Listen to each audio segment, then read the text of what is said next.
Village of Shadows. That's the name of Resident Evil Village's hardest difficulty. This mode is normally locked behind New Game Plus, but with a bit of old school persuasion, I'm able to unlock it without having ever played the game. There's an achievement for suffering through this mode, but unlike the 5% of players who've done this before me, I was gonna earn this achievement without being aware of all of the horrors that lurked in the village. And when I inevitably find myself face to face with all manners of beast and babe, I won't have access to the New Game Plus items that turn this mode into target practice. For me, this run was going to be a living nightmare. How is it fucking possible? That fucking pisses me off. Now, before I walked blindly into the village that had a high chance of being my grave, I said one final goodbye to my wife, Mia, and then my daughter and I were kidnapped by the Boulder boogeyman himself, Chris Redfield, and my Village of Shadows adventure officially began. Not having any real understanding of the danger I was in, I was on the lookout for any indication that things were gonna pop off. And almost immediately after beginning my jog through the backwoods of Romania, I encountered my first and most certainly not last omen. That's a lot of dead birds. Would you say this is a murder of crows? Jokes aside, things were gonna turn into a shitstorm of biblical proportions real soon. Being new to town, I needed to make sure that the people of the village were aware of my presence. And there was no better way to do that than by taking what I could and breaking what I couldn't. The ruckus I was causing by flailing my arms around was starting to draw the attention of the village residents, as indicated by Romanian Clint Eastwood telling me to get the hell off his lawn. Before he could scold me further or even give me some of that homemade butterscotch pudding, Romanian Clint was sucked away into the heavens before I was pulled through the floor into the basement. How fitting. Being in an impromptu morgue was startling to say the least, but the real surprise was encountering my first bath salts infused villager and losing a handful of fingers. Quickly, pour the juice on it!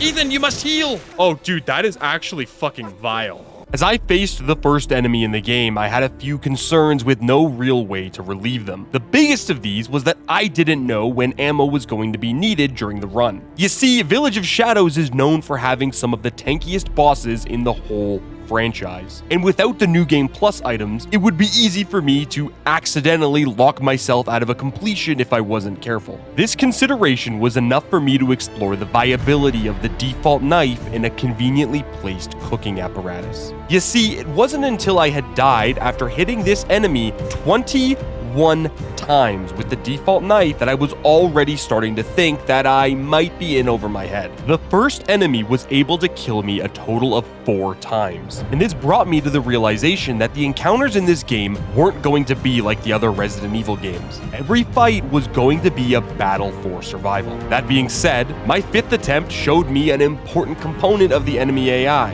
which is that they behave like a dog on a leash, and it might be exploitable. What's this? Oh my god, bolt cutters. Wait, can I fucking leave? Bro, I have a gun and a knife, and I grab the fucking metal scissors, and he leaves? This is gonna be first try. If all it takes is picking up items and they leave, this is free. Mark my words. With Dogman Alpha scampering away, it was time to begin my journey through the 9 circles of hell. Let me introduce you to the Village Siege. This is the one and only part of the game I was familiar with prior to going for this achievement. The siege itself sounds relatively simple. I'm supposed to have a romp with another Lycan in the barn before avoiding a wereman bukkake in the village square. While the one-on-one fight is supposed to be the easy part, these Lycans move like they're playing competitive tag. And on top of that, I was shooting like a man with only 8 fingers. These claustrophobic spaces, mixed with an enemy that's slipperier than a duck's fart, was certainly something I needed to learn to deal with, because it's only going to get harder from here. After a few attempts, and a whole lot of missed shots, the Lycan in the barn went full dog brain and got stuck on the stairs. I took full advantage of this and turned him into nothing more than a headless corpse. Ho, ho, ho, ho, ho, ho. $550, eh? With my first official kill on the books, it was time to actually begin the siege.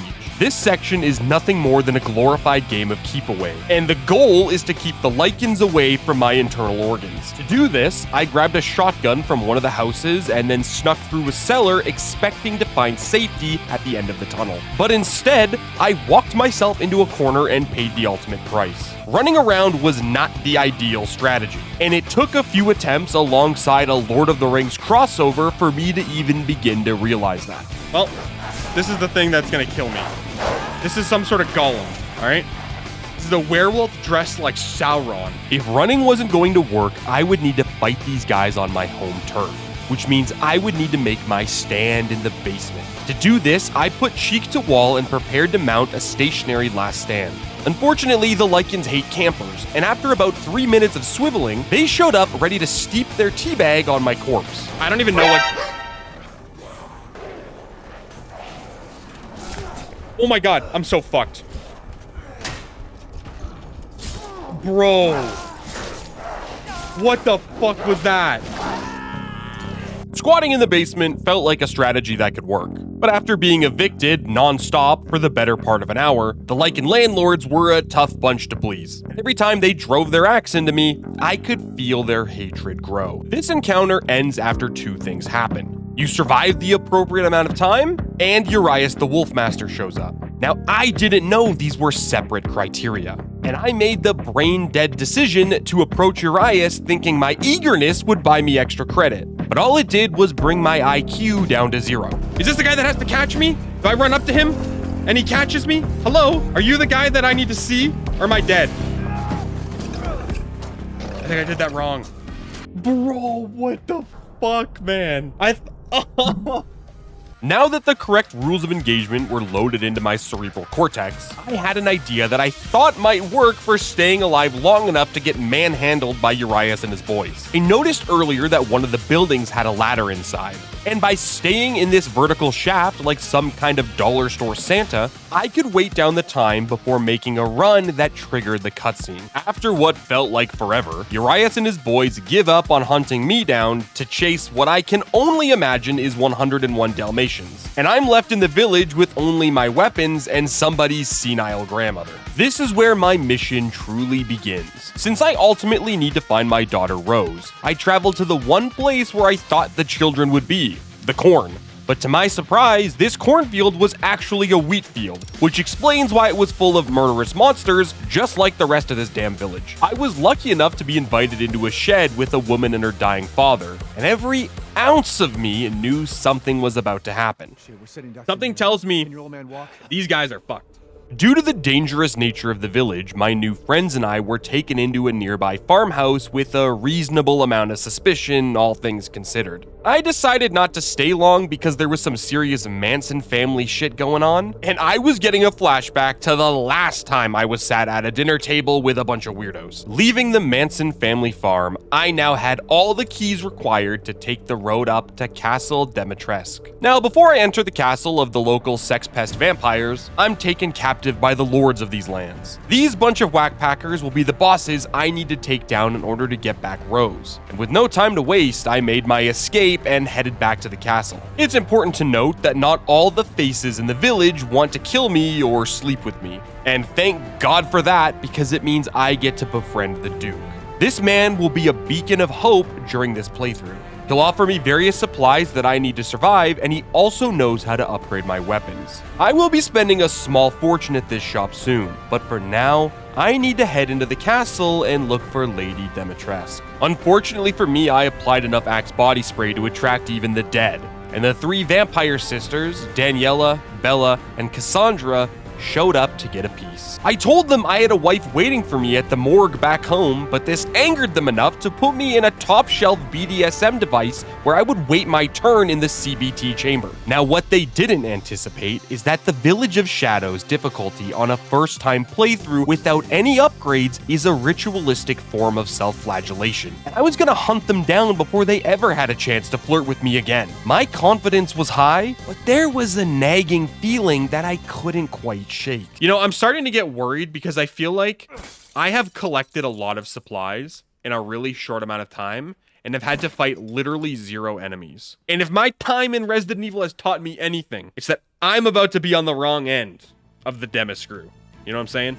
In order to progress through the castle, I'll need to find the 4 masks that get placed on these statues. And the unfortunate truth is that I'll need to body all of these bodacious vampire babes to do it. Having not died since my time during the village siege, I was thinking this run might be easier than everyone was telling me ahead of time. In fact, I thought they were lying to me in an attempt to scare me off, and all my time running past the scrotal warriors in the basement of the castle did nothing but affirm this belief. But what I didn't know is that this game was about to make me put my balls in a blender voluntarily as I was about to fight the first of the 3 vampsexual daughters, Bella.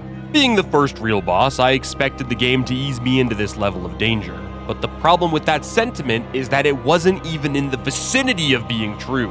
And Bella was gonna make sure that I knew that. Oh, get dominated. Oh, dude, fuck me. Oh, please, please. No, that was so fast. She just fucking slashed my ass up. Well, Bella is the boss I need to kill. Village of Shadows adds 2 meth baddies into this fight. And considering I only had 1 hallway and a room to navigate through, this fight was a party and I was the honey glazed appetizer that everybody wanted a piece of. This Village of Shadows modifier might be easy with all the New Game Plus items, but considering I was barely even armed and I didn't even know how to properly block enemy attacks, I was about to take an ass beating that was only ever delivered in homes during the 1800s. What became clear immediately is that I needed to find a way to deal with the Addams family rejects first. But all my attempts at shotgunning them almost always ended with a sword in the throat, since a single 12-gauge shot to the mouth wasn't enough to stagger them. After 8 deaths, I decided to use explosives that were stashed in my inventory. And this was the first real sign of any sort of progress. Fuck it, I'm gonna do this. Equip the mine, equip the mine. I yearn for the mines, baby. Ow, leave me alone. Oh, this was a mistake. Oh, shit. Dude, she's faster than me. Am I dead? I'm so confused. I'm dead. Oh, fuck. The only thing keeping me in this fight long enough to make any progress were the IRL dodges that I was making in my chair. But even then, that wasn't enough when it came to Bella slashing me in the back until I was in enough pieces to fill out a family-size charcuterie board. Bella was killing me so effectively that I think she was starting to get bored of it. But that didn't stop her from wearing my blood like the latest Louis Vuitton perfume. This section of the game was quite literally hell. I came to this castle because I'm a simple man with simple interests, but Bella has been comfortably giving me her bell end for well over 2 hours. How? How is it fucking possible? How is it possible, dude? I don't understand. That fucking pisses me off.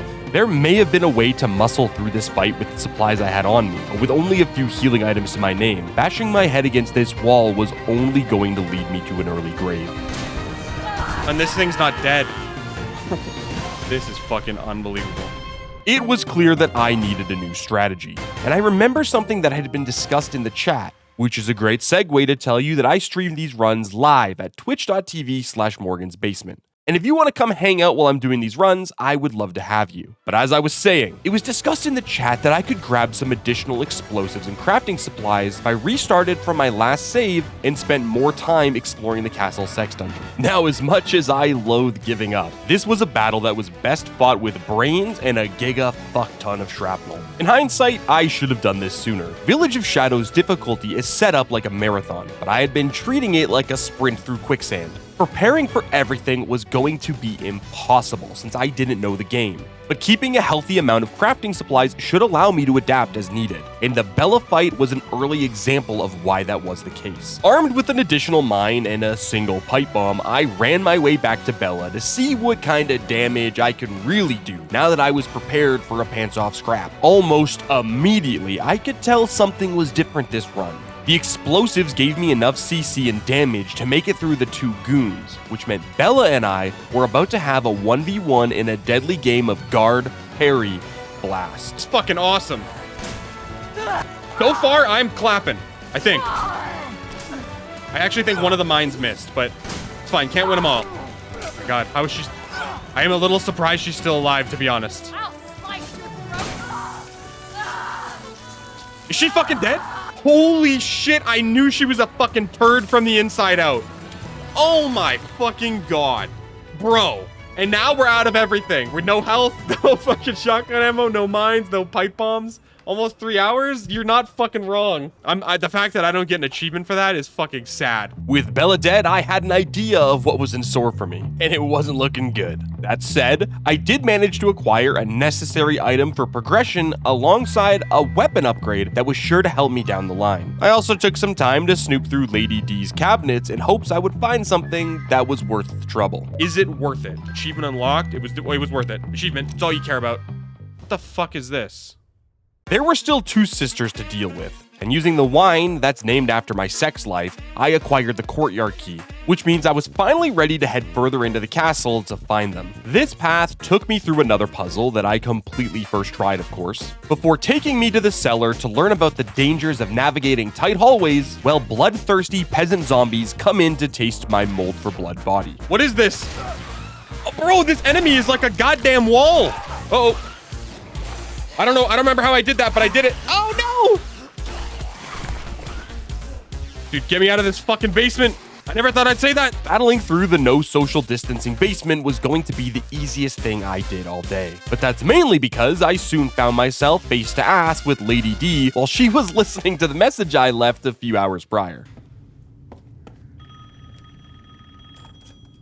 I'm over here stroking my dick. I got lotion on my dick. While it was only a harmless prank, Lady D also learned what I did to her daughter, and she was understandably irate. I made my escape by collapsing through the floor, which was followed by navigating the lower levels of the castle. Of course, Lady D found me, and as punishment, she removed my ability to do what I said I did on the phone.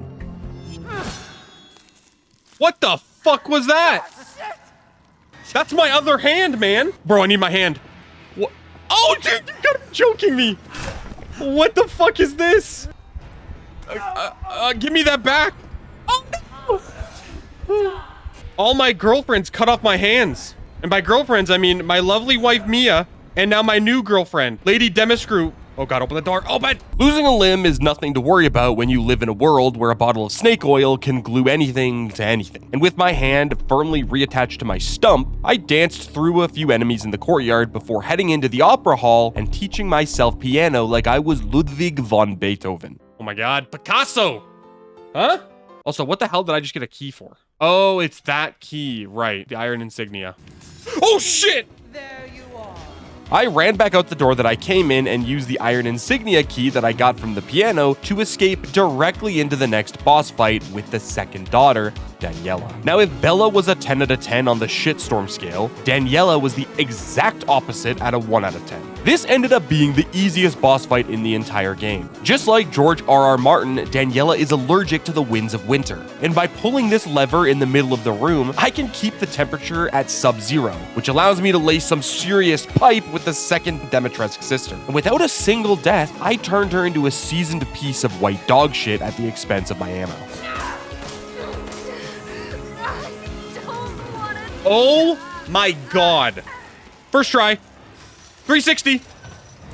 Shit on. 72 times on the sister, hey? If I can handle that sister 72 times, I can clean up the rest of these goddamn vampire wenches. Where's the mom? Give me her next. I may have wanted to get to Lady D as soon as possible, but she would have to wait since I had a few more things I needed to do first. Chief amongst them was finding some upgrades for my arsenal. While I was snooping through the castle, I found a document that mentioned a weapon that was capable of killing demons. While I couldn't spot this Excalibur yet, I did manage to find the second best thing. Oh my god, new gun. New gun, new me. I fucking told you we are so back. This gun looks insane. With a new boomstick slung around my neck, I spent some time dancing around the pillars trying to escape literal Rottweiler-sized bats, which was then followed by spending time dying to the same Rottweiler-sized bats. These were just bumps in an ever-winding road. since I knew I was closing in on the third and final sister. It was just a matter of tracking her down in one of the few rooms I had yet to explore, like the Hall of Pleasures. Now, almost on cue, Cassandra materialized out of a swarm of cockroaches and the battle was on. I was gonna need to get access to the frosty winds of the outside, and with no window available, I was gonna make my own. Realizing that I had turned her sisters into certified mud statues, Cassandra used this opportunity to pull rank, and she took me down like a delicious piece of Canadian bacon. Taking Cassandra down would mean making a window out of stone, which I was fortunately able to do since I had been stockpiling explosives like a doomsday prepper stockpiles cans of soup. Now, while this fight was tougher than the last one, I only tasted death a few times. That means that I was able to take out an entire generation of Demetresques before I even hit 100 deaths, which might be a world record if you ask people who've never played the game before. Hey, you want to get piped? I got you. Oh my god, 2 pipe bombs. No scope. I don't want to use all my pipe bombs, but I will. Cassandra, I know you. We've made love in Dragon Age. Trust me. I know what's best. Get in that cold, you frigid hoe.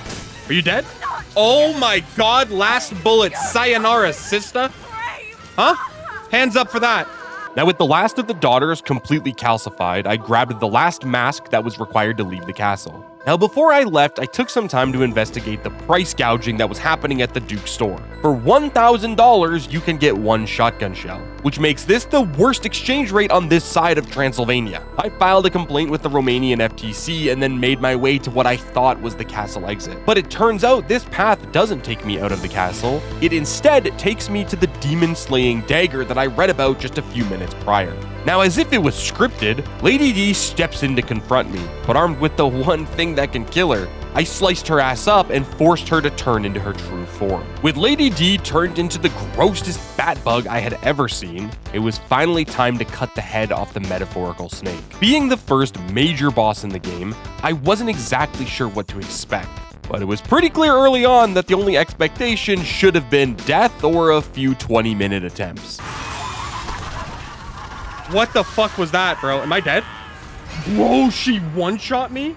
You see, Lady D sits atop this bug dragon like some kind of parasitic growth. And whether or not it's truly required, I suspected that that was the only place where she could be actually damaged. And unfortunately, my aim wasn't exactly world class. With only a few attempts to hit her, I knew this was going to be an endurance fight. That said, there are moments when Lady D takes flight, and during this time, I could get a few good shots in. Her response to this was sending a plague of bugs to whittle away my health. Now, like a life or death game of rock, paper, scissors, I can hide in the tower to prevent getting swarmed, but then Lady D will come down and smash the tower if I stay around too long, which effectively eliminates my cover from the swarms. I was essentially locked in a cycle that I didn't know how to break, and Lady D knew how to exploit that. After a few deaths, I had started to find a rhythm. Certain attacks could be baited out, and when she's in the process of recovering, I had an opportunity to do some major damage. The new problem is that I was running out of ammo due to lack of damage on my end, but also my inability to aim. I tried to alleviate these problems by crafting more ammo mid-fight, but that was not going to be the solution that would get me through this. I'm not gonna lie, I'm getting a little fatigued here during this fight.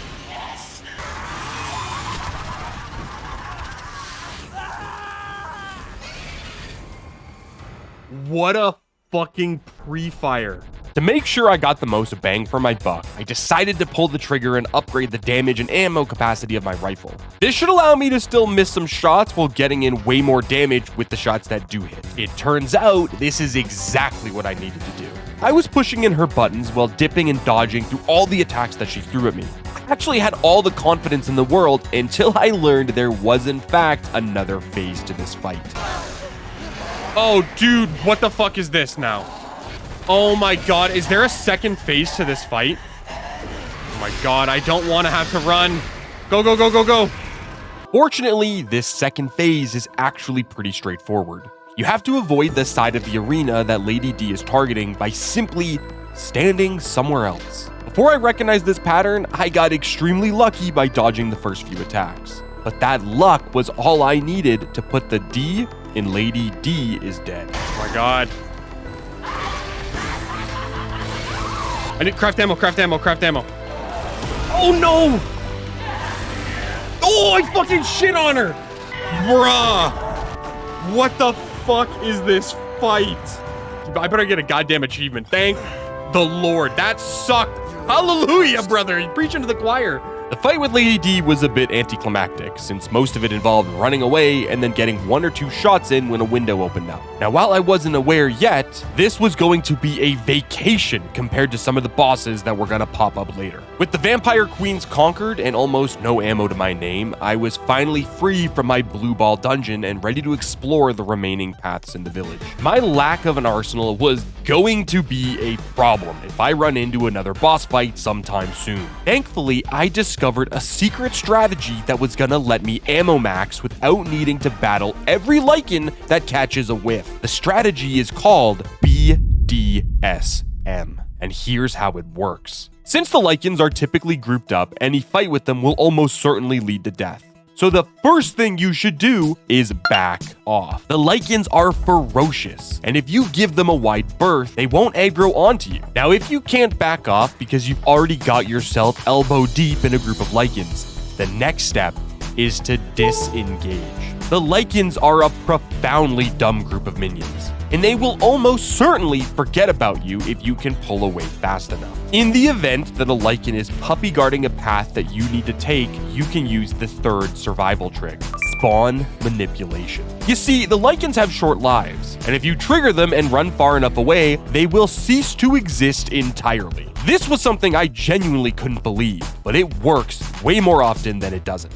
Do all the enemies just despawn if I haul ass? Is this actually the meta for these regular enemies? And finally, if an enemy persists through the BDS, then we can use the final tactic by making every shot count. These seem obvious since they boil down to run away and don't miss. But having a recipe for every encounter will genuinely make life easier. Don't knock the BDSM strat until you've truly tried to understand it. Locked in with my new strategy, I now needed to use it to find a key to progress through the village. And like a Karate Kid training montage, I was going to be forced to use my newly defined martial art to get exactly what I needed. Oh, hold on, back through the hole. Oh, this guy's still here. So this guy didn't despawn, hey? What if I fucking just shoot him in the head? Oh. Fuck him. Oh, there's a second one. Wait.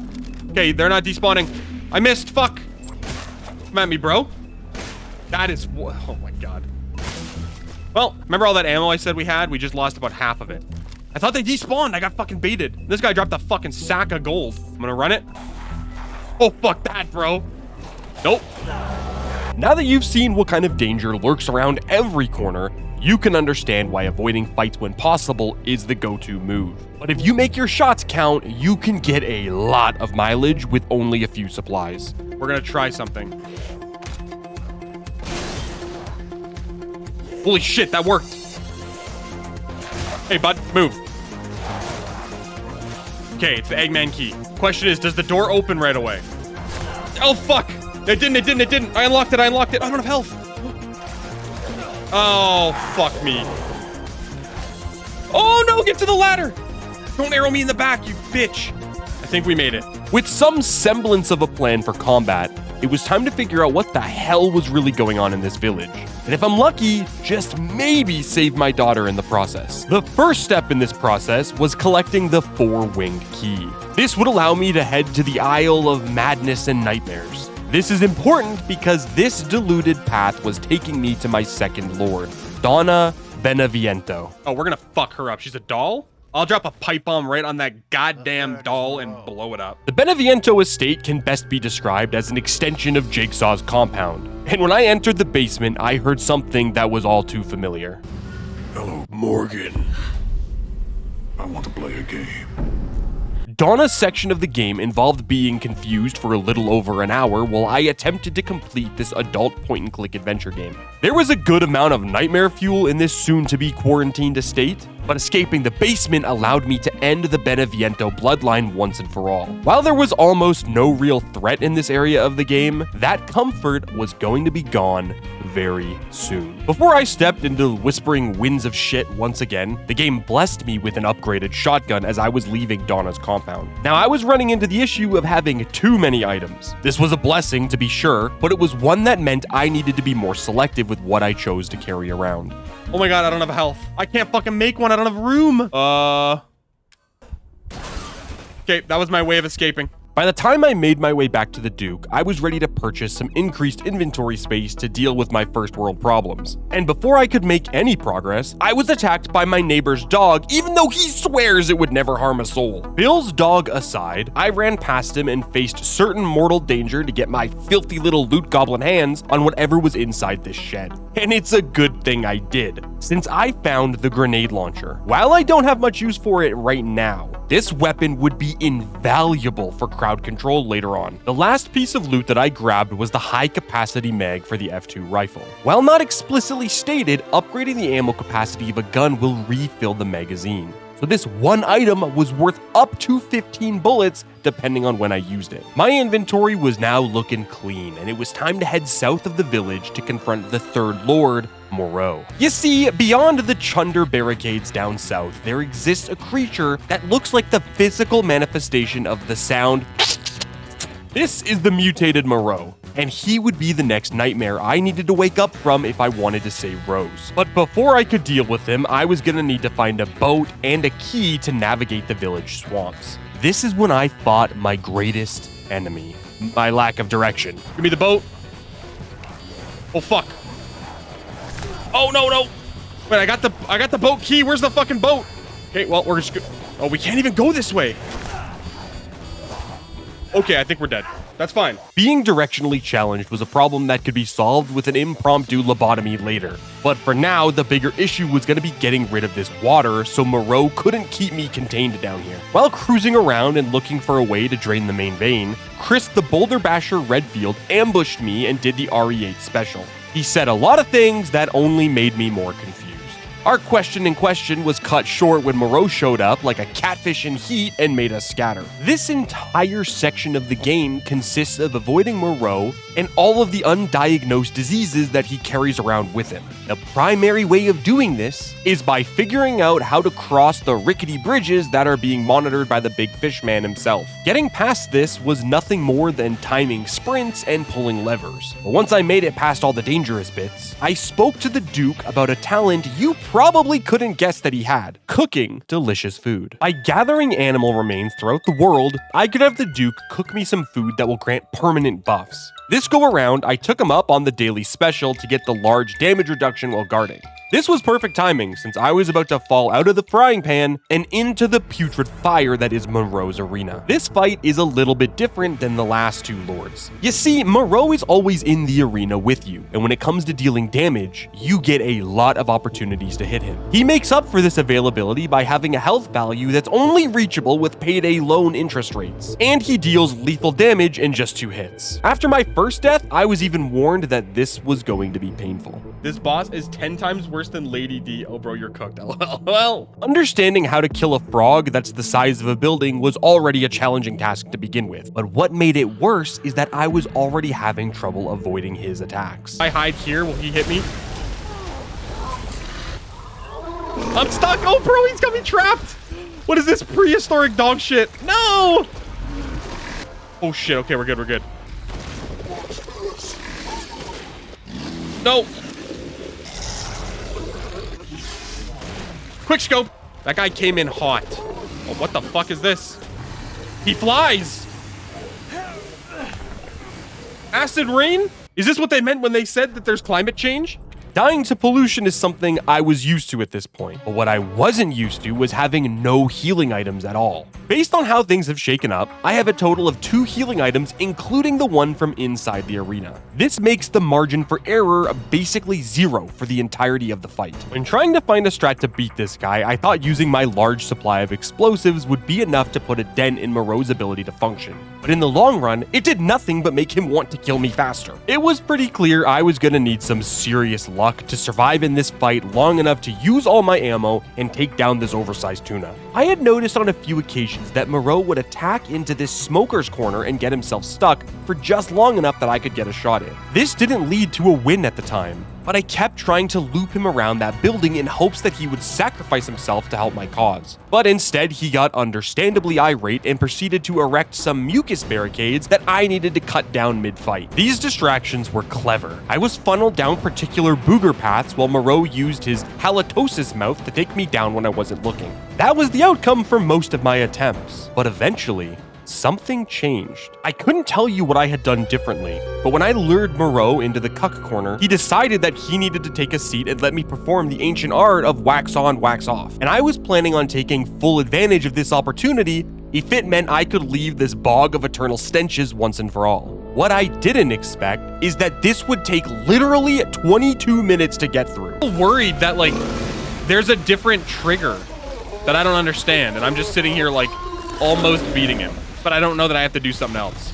Oh my God, speak of the devil. Dude, that is such a long fight. There can't be fights longer than that, surely, right? We just got a goddamn achievement. We are quite literally running on empty here. With Moreau swimming with the fishes and my ammo supply non-existent, I took some time to hunt down the Wolfsbane Magnum. The locals didn't like my cultural appropriation, but I was gonna need this gun for later, and I didn't have the luxury of getting a non-wolf revolver anytime soon. Before carrying on to the stronghold, I swung by the Duke's restaurant to pick up a few budget appetizers for a moderate health increase, alongside some weapon upgrades that should give me more mileage out of the bullets I already had. Since my supplies were so dangerously low, I also took a detour to a location called the Murder Shack, where I finessed the large axe man out of a bunch of supplies that I didn't think he was gonna need. Oh shit, bro, it won't fucking break. With a comfortable amount of ammo and explosives acquired, I was finally ready to travel to the stronghold. This is the introduction to one of the most obnoxious areas in the entire game. And I'm not just saying that because it took multiple attempts to get in the front door. What in the fuck is this? Is this the door? Can I just leave? Nope, no I can't. Hell yeah. Going up, going up. Come on, there's gotta be a lever here. Ammo. Open this. Oh my God, can they hit me while I'm doing this? Please no. Iframes, iframes. Oh my God, there's two. Of course there's two. Go, go, go. Oh my God, I'm gonna die for sure. While I may have made it past the stronghold's gate, I wasn't even remotely done with the erratic running and BDSM. The next section was somehow worse than the previous one, and I now needed to ascend the multiple layers to get to my next boss. And the Lycans were not having any of it. Oh my God, oh. Heal, heal, heal. Grab this grip, don't hit me, please, not again. Oh, thank God. I'm not fighting, I don't want to fight. I'm a pacifist, you see. I'm gonna pacifist you in the nuts here with this bad boy. Oh shit! Door, door, door, door! Oh shit! Oh, what the fuck? I thought I was gonna be safe. That was fucking crazy. Bro, get the fuck out of town. They heard me creep back up the stairs. I had to get some magnum bullets out of it, so it was worth it. Those magnum bullets were gonna be more important than I even realized, since I was about to have a rematch with the wolfman who once terrorized me in the village all those hours ago, Urias. Standing many men tall, Urias was going to be a treat to deal with. My plan was to focus heavy on using my rifle and explosives to shred his health at every possible turn. But when given the opportunity, Urias would use his Mjolnir replica to push my shit all the way in. Firstly, after doing enough damage to Urias, he summoned some of the basic Lycans to come and join the fight too. Now, if fighting one oversized mutt wasn't hard enough, doing crowd control on his children was going to add another layer of pain. Dude, getting one shot at the beginning of the fight is hilarious. Can I upgrade this Magnum? Upgrading my Magnum's damage will give me more burst potential for the boss, which is helpful because he'll die faster, but it also means he'll summon Lycans faster. To solve that problem, I was gonna try to spawn kill them with my grenade launcher before they even made it out of the womb. Achievement! Strategist. Absolute strategized. If anyone needs to know how to get that achievement, there's your guide right there, buddy. The next layer of this shit sandwich is the softened rage that Urias has when you deal enough damage to him. At a certain point, he destroys the pillars in the middle of the arena and effectively removes all the cover that I was using to dodge his attacks. This means I'll need to save up enough damage to try to burst him down while also managing the Lycan population of Romania. Do I gotta run past them? How do you fucking avoid this shit? Oh my God. Do I have any health left? Oh my fucking God, I don't. Fuck it, nade launcher, nade launcher. No, just die, bro. This guy's fucking crazy, man. Playing Ring Around the Rosie with Urias was a tiring ordeal because he had what felt like was an infinite amount of health. That being said, this was the first fight that I felt was almost completely fair. His moves were telegraphed and I was able to make a plan for every single one. Or at least that's what I would have said before I got forcibly fed a mountain of sadness. Is he dead? Nope. Oh no! Wait, he's dead! No! Wait, what the fuck happens in this situation? Oh my god. This game actually cheated in 4K? That's crazy, dude. Well, we run it back, I guess. Taking the thick end of the stick there was definitely a frustrating experience. But the pain wasn't going to end for at least a few more attempts. And when it eventually did, it was like a better version of deja vu since I had literally already done this once. Oh no! He fucking glitched through the wall. This guy knows angles. Is he dead? Holy fuck. This is gonna be the first time in goddamn history someone's done a blind Resident Evil Village of Shadows first time playthrough and killed Urias twice in one playthrough at this point in the game. Fuck him. Now I'm out of everything, including your mother.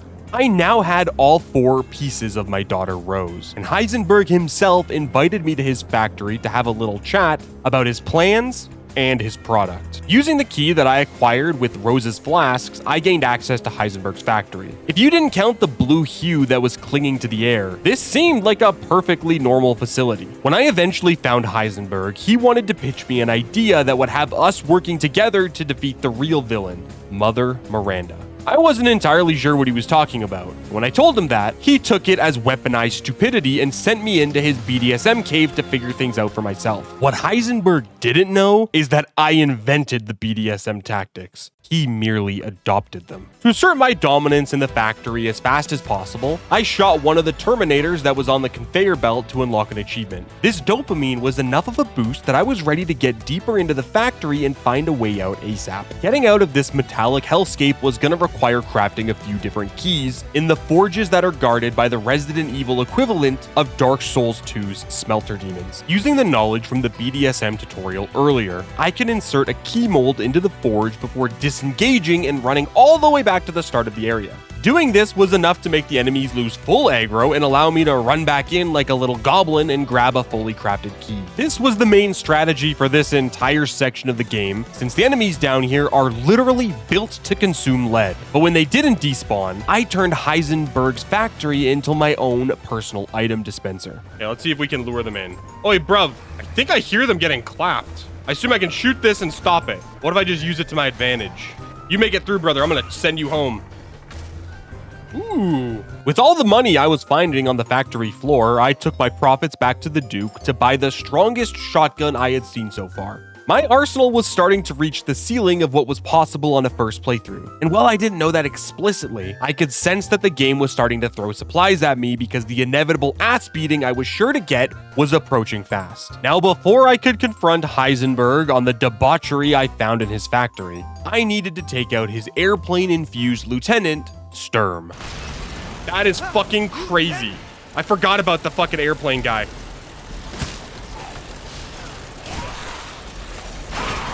Blow him up. We're going. Am I safe here?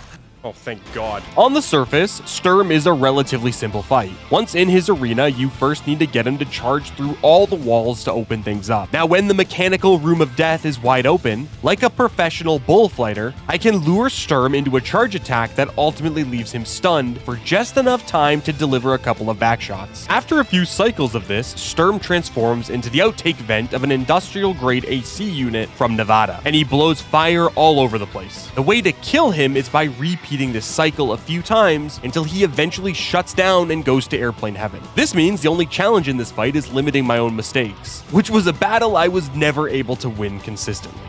I assume I can't just hit him. Oh my God, no. Bro, I'm gonna die. There's too much fire. I don't know what to do, and I'm dead. Bro. Getting an RE fan job to end an attempt is never the worst way to go out. But after 2 more full body removals, I was patient enough to finally land the killing blow without turning into 50 pieces first. Is he dead? Oh, let's fucking go, baby. Holy shit. Get away in case he explodes. Oh my god, airplane schmairplane, huh? That's what I say to you in your small little fucking seats. Deconstructing Heisenberg's private jet was loud enough that he found out what I was doing and came to confront me personally. If I wasn't gonna help him kill Mother Miranda, he would raise an army of zombie robot warriors and do it himself after sending me back to the depths. I was fortunate here since the bottom of this pit was actually a disease-infested lake, and it broke my fall entirely. Now my fortune soured almost immediately after I climbed out of the water, since Chris kicked my moldy ribs in with enough power to dislodge a 20-ton boulder. With my ribs shattered, Chris tells me that he never actually killed my wife Mia at the start of the game. It was actually Mother Miranda disguised as Mia, and this prompted me to ask the important questions. Did I bone Miranda?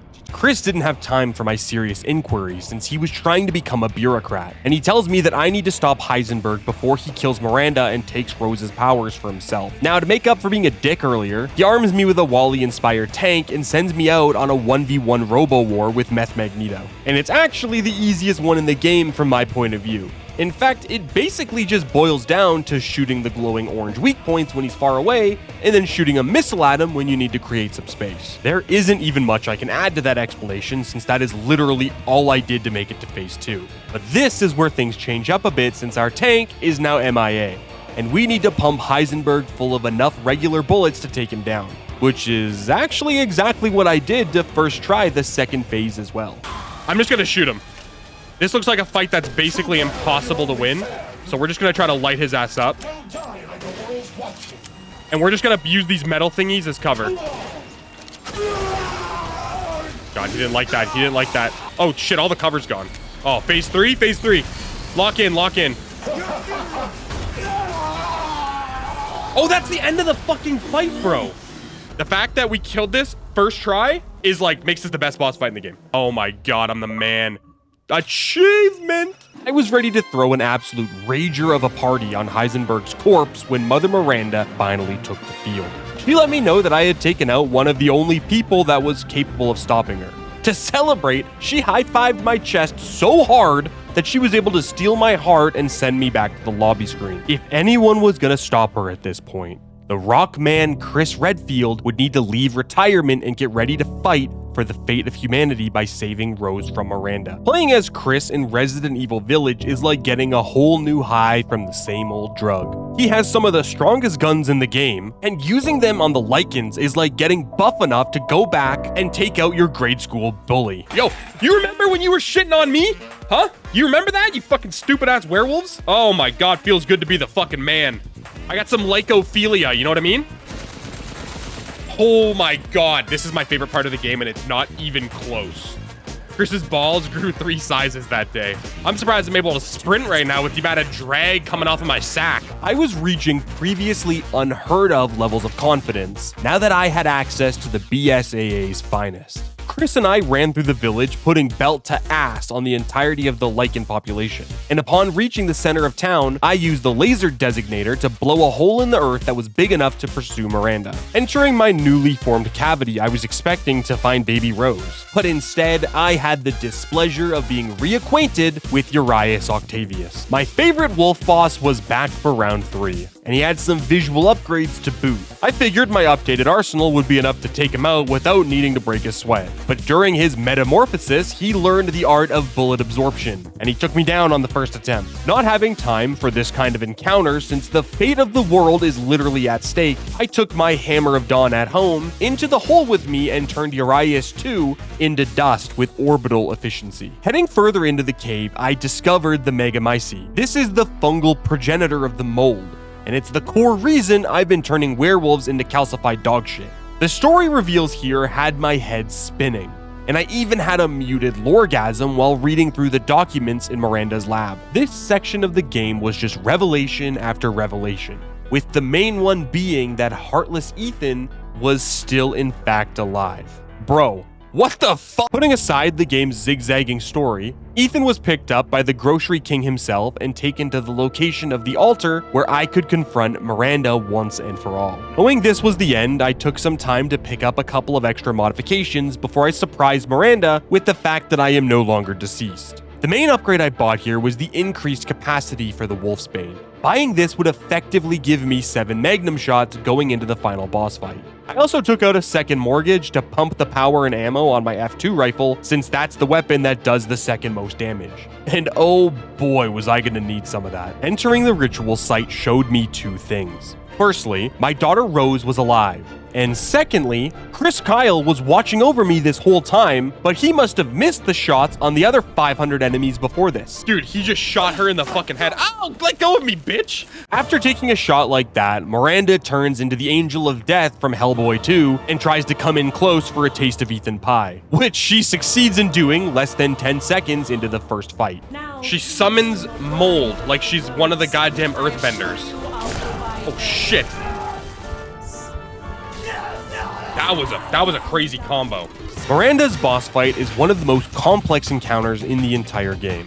For example, she has 3 distinct forms. The first I call person mode, where she hunts me down with her hands. The second is spider mode, where she hunts me down with her hands, but they're long and there's many. And the third is bird mode, where she hunts me down with her hands but from up high. Each of these phases has a distinct pattern, but I first needed to learn how to push her into each of them. If I'm being honest, the answer was just raw damage. Now, Miranda was one determined woman. She battled me at every turn, and it didn't matter if I hit her with pipe bombs, a bunch of bullets, or even a grenade launcher. The problem was, she hit like a truck, and I was her Mythbusters test dummy. I learned early on that her first phase can be avoided by running a 40-yard dash every time she went to attack. This left her open for long enough that I could get in a few shots. After repeating this cycle a few times, she would do a massive explosion in the center of the room, but I could use her moldy pillars as cover. The spider form is when things start to get tricky. Ethan moves like a sloth in quicksand, and this makes learning the boss's attacks unbelievably infuriating. I was basically just guessing at how to dodge these so I could get a shot in. I don't understand this phase. She just runs at my head. Go. Okay, you gotta run away. Is that the gimmick there? This, you gotta go the opposite. Oh, that double attack just hits you regardless. Oh my god, is she fucking dead? Oh no, there's another one! And she flies! Before worrying about the explosive orbs that the Bat-Randa was dropping on my head, I needed to find a way to deal fast damage when she was in spider form, since there was no chance I would be dodging these attacks consistently without a lot more deaths. Now, as simple as it sounds, the solution to this problem was turning the boss arena into a localized Hiroshima using pipe bombs during the transformation. Fuck you! Yeah, how do you run away from that? She's like in your ass. Go, go, go! Okay, that worked kind of. I had enough bombs to make this work consistently, which means the next hurdle is the flying phase. While the orbs Miranda summons are dodgeable, her follow-up can be a real cork in the ass if your timing is bad. But being a yellow paint on the ladder gamer like myself, I figured out that shooting these orbs will destroy them and trivialize this section entirely. Once I reached the halfway point of the fight, Miranda created the Mega Bomb, which I thought I needed to tank because I wasn't sure if it could be destroyed. This means I would need to keep at least 1 health kit to recover from this attack. And with only 4 for the whole fight, I would need to be damn near perfect up until this point. The final section of this battle involves running through the darkness while Miranda chases me down, followed by a battle where she randomly changes between all 3 of her forms. This fight was nothing if not a massive endurance encounter. I died quite a few times just trying to figure out how to beat this with what felt like all the ammo, but none of the health. Miranda had her way with me for over 2 hours. And I was getting a crash course in what it means to follow directions. Now, the only destination here was the graveyard.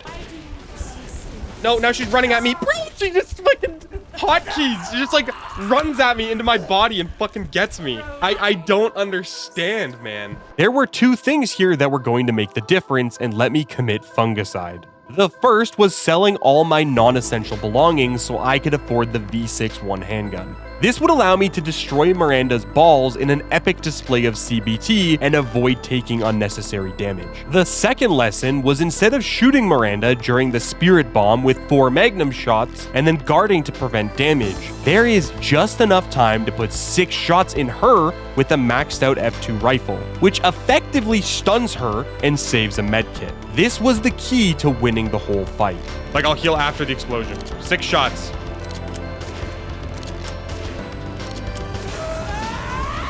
Oh, fuck me. What's up, ho? That's new. Stop healing, Ethan.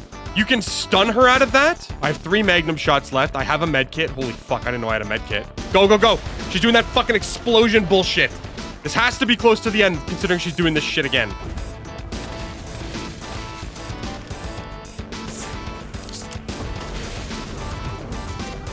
Why won't you die? Oh, bro, suck my dick. Holy shit. Oh, let's fucking go. Oh my God. Bro, what a fucking crazy. I'm dying. Oh. Oh. No scope. I'm not done. What a...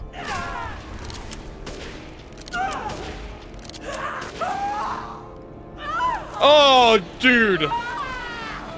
The mold is gone. They call me the exterminator. Where's the achievement?